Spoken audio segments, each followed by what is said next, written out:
আপনারা শুনছেন কথাবাণী। আজ আমরা শোনাব সৈয়দ ওয়ালিউল্লাহ রচিত ছোট গল্প চিরন্তন পৃথিবী।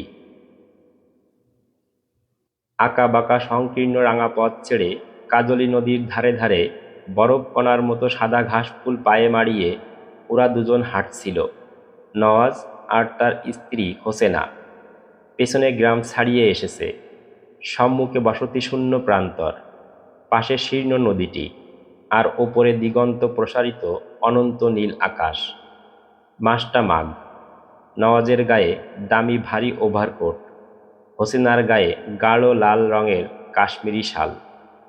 চেহারার কোমল ভাবে মনে হয় তারা যেন জগৎকে আনন্দ উৎসব বলেই জেনেছে।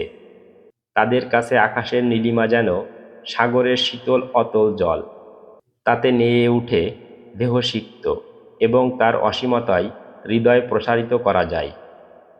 হোসেনার সুন্দর দুইটি চোখ নির্মলভাবে ঝিকমিক করছে। অদূরে রাঙা পলাশ ফুলের পানে চেয়ে সে মিষ্টি কণ্ঠে হেসে বললে, আসতে তুমি এত দেরি করলে কেন বলো তো? সেই কবে থেকে কেবল আটশো আটশো বলছো। আচ্ছা, তুমি অমন কেন? যেদিন আসবে বলে লেখো, ঠিক সেই দিনই আসতে পারো না? আসবো বলে না এলে তুমি খুব ব্যথা পাও না? হোসেনা তার আনন্দ উচ্ছল মুখখানা মুহূর্তে গম্ভীর করে তুলল, শান্ত গলায় বলল, না, পাই না। ও। বলে হোসেনার মুখের ওপর হতে মুখ ফিরিয়ে নওয়াজ দূরে নদীর ওপারের সবুজ ঘন বনরেখার পানে চাইলে। তার মুখচ্ছবি নির্লিপ্ত, প্রশ্নশূন্য। ও মানে? হোসেনা একটু চঞ্চল হয়ে প্রশ্ন করলে, ও মানে কি? ও মানে? অতি সোজা। মানে ও, আচ্ছা হোসেনা, ওই যে বনের রেখা। বনের রেখা থাক। ও বললে যে, তুমি কি বুঝেছো বলো? তুমি না এলে আমি বুঝি ব্যথা পাই না? আমি যেই বললুম অমনি তুমি বিশ্বাস করে ফেললে।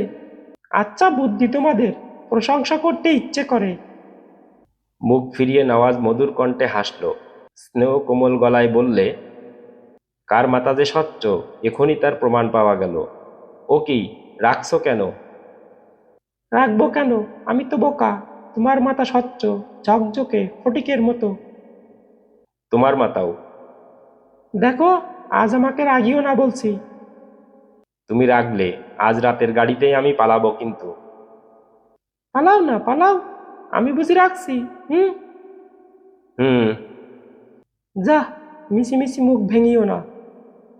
আচ্ছা হোসেনা, মানুষের এত আনন্দ যে হয় আগে তো জানতুম না। একটা তীব্র আনন্দ আমার অন্তর উদ্বেল করছে। আমার কি করতে ইচ্ছে করছে জানো? হেসো না শুনে। ইচ্ছে করছে প্রবলভাবে নাচতে, না হয় নদীর অতলে গিয়ে নিশ্চল হয়ে শুয়ে থাকতে। কয়েক মুহূর্ত নির্বাক থেকে হোসেনা মৃদু অস্ফুট কণ্ঠে বলল, আর আমার কি মনে হচ্ছে জানো? মনে হচ্ছে জগৎটা বিরাট ছলনা, শুধু ফাঁকি। তবু আনন্দ হচ্ছে। ছলনায় তো আনন্দ হয়।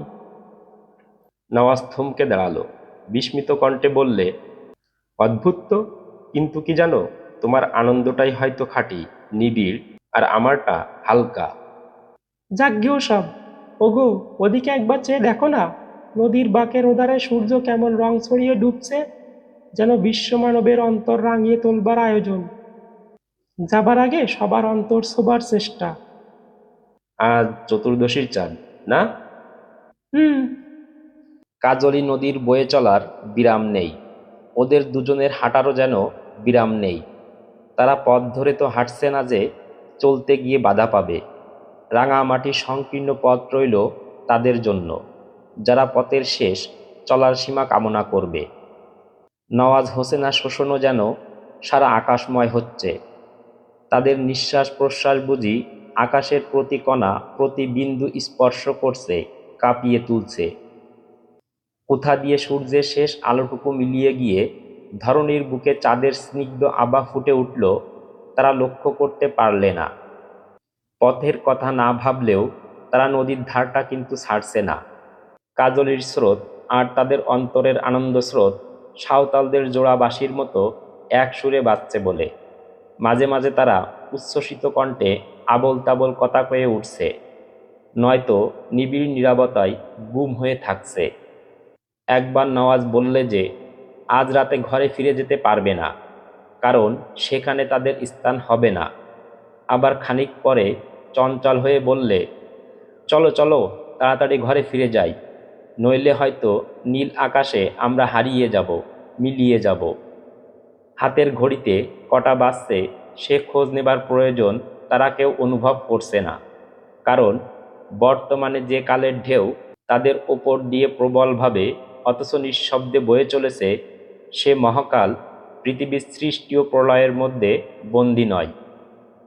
নদীর ওপারে বনরেখা তাদের অস্পষ্ট আলোয় আবছা আবছা রহস্যময় দেখাচ্ছে। সেই দিকে একবার তাকিয়ে নওয়াজ বললে, ওগো, তুমি হলে ঝর্ণা, আমার আজকের আনন্দের মূল উৎস। দেখো, তুমি যেন শুকিয়ে অথবা ম্লান হয়ে যেও না লক্ষ্মীটি। হোসেনা কোনো উত্তর দিলে না, শুধু চলতে চলতে নীরবে নওয়াজের দেহ ঘেঁষে এলো। দূরে কয়েকটা আলো মিটমিট করে জ্বলছে, বোধহয় মামুদপুর গা।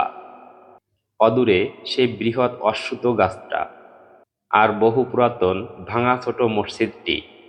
পাশে কাজলী নদী ক্রমশ সংকীর্ণ হয়ে আসছে। তারা হাঁটছে, শুধু এই হাঁটার শব্দটুকু ছাড়া চারিদিকে চাঁদের আবছা অস্পষ্ট আলোর মধ্যে এমনই একটা নীরবতা, নিঃশব্দতা যে অন্য দিন হলে হয়তো তারা চলতে পারত না। কিন্তু আজ তাদের কানে চারিপাশের নৈশব্দ ছাপিয়ে শুধু দুজোড়া চঞ্চল অধীর চরণের শব্দ রহস্যময় হয়ে বাজছে। ও কি?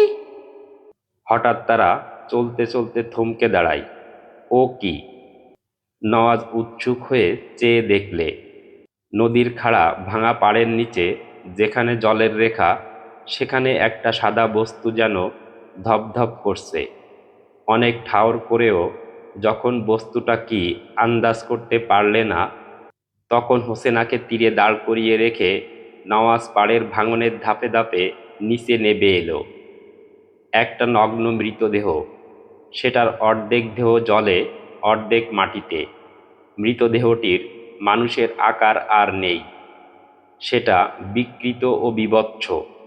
চেয়ে দেখলে অন্তরটা শিউরে কেঁপে ওঠে, ঘৃণা হয়। চারিধারে কেমন একটা পচা দূষিত দুর্গন্ধ।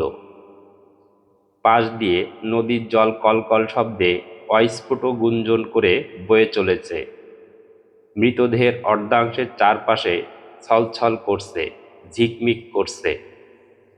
সুস্থ অন্তরে নওয়াজ সে কুৎসিত দৃশ্য চেয়ে চেয়ে দেখলে, কিন্তু পাড়ের ওপরে যখন উঠতে যাবে তখন সে অনুভব করলে যে তার সমগ্র অন্তরটা একটা প্রচণ্ড আঘাত খেয়েছে, খেয়ে অসাড় ও নিস্পন্দ হয়ে পড়েছে।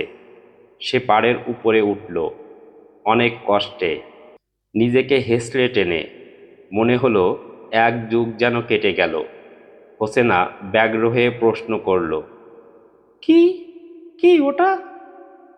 নওয়াজ কোনো উত্তর দিলে না, সেই মুহূর্তে হয়তো দিতে পারতও না।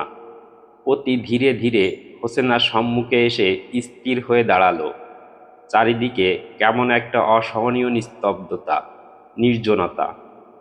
চরণের ধ্বনি এখন নিস্তব্ধ বলে। পূর্ণ চাঁদের আলোয় হোসেনার সারা দেহ অপরূপ সৌন্দর্যময় হয়ে উঠেছে। সুন্দর ছোট মুখটি, কালো কালো ডাগর চোখ দুটি অপ্রতিম সৌন্দর্যে লাবণ্যে মায়াময় রহস্যময় হয়ে উঠেছে। তাই যেন নওয়াজ একান্তভাবে চেয়ে চেয়ে দেখছে, কিন্তু বারে বারে তার চোখ ঝাপসা হয়ে আসছে, মুদে আসছে। তার চোখে যেন তন্দ্রা নামছে, সে যেন স্বপ্ন দেখছে। কয়েক মুহূর্ত পর নওয়াজের ঠোঁট একটু নড়ল।